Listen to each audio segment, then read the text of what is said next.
От администрацията на столичния район Илинден искат да построят детска градина на ей това място зад мен, на ей тези хора долу. Те обаче се дърпат и не искат. Защо? Ще разберете след малко в частен случай. Аз съм Григор Малинов. Един ден през пролета на 2010 година живеещите в 5 блока на ЖК Света Троица на район Илинден в столицата виждат сонда и оттрудени сондьори в междублоковото си пространство. Разбират, че ще се строи детска градина.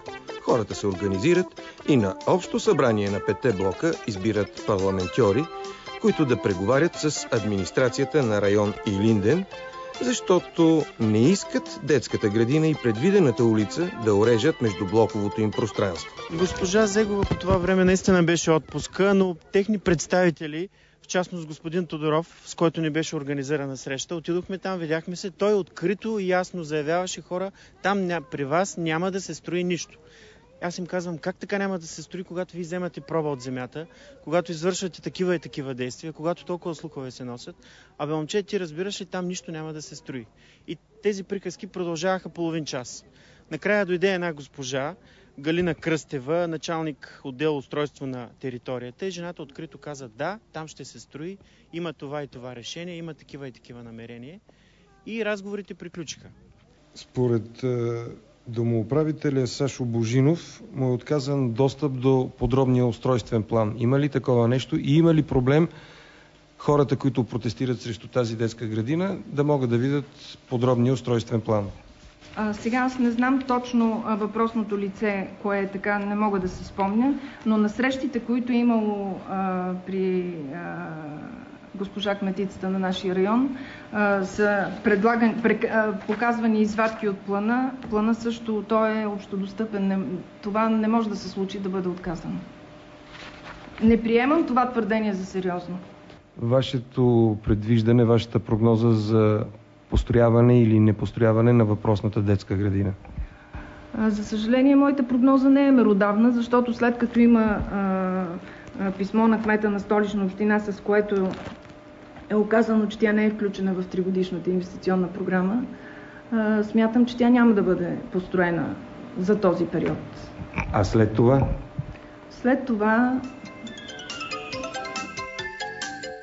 В нашия район, по наше виждане, и освен това всички ще потвърдят, не се налага да се строят детски градини, защото няма нужди. Например, една госпожа при вас ви каза, че 10 деца за няколко години се събират.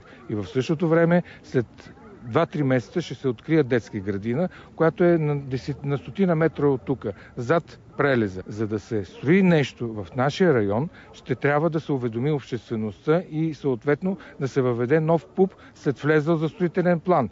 Влезъл за строителен план, те вадат от архива отзад преди години някакъв ПУП и пробутват някакви свои хора, които да спечелят конкурса, за да могат лично да се заинтересуват от това нещо. Очудващо защо имота, отреден за детска градина, е...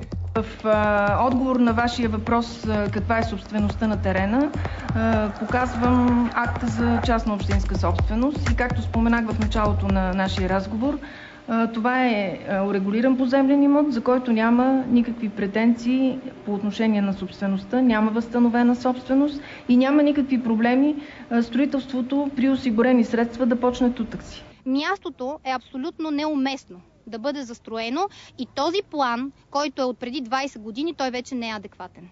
Затова нека да се самосезират в общината, в нашия район и да вземат мерки това да бъде променено, за да бъдат доволни всички. Най-вече ние, гражданите, които сме и гласоподаватели, евентуални. Разбрах, че наскоро кметицата Фандъкова е наложила меморандум върху строежа на каквото и да било на това място за следващите 3 години.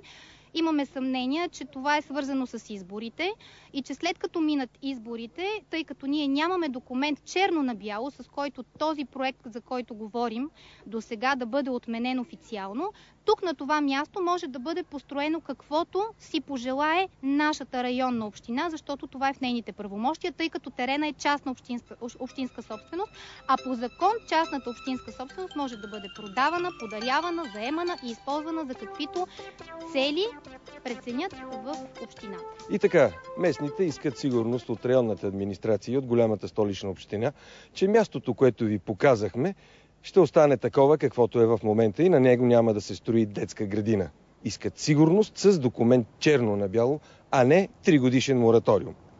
Вие гледахте частен случай, аз съм Григор Малинов.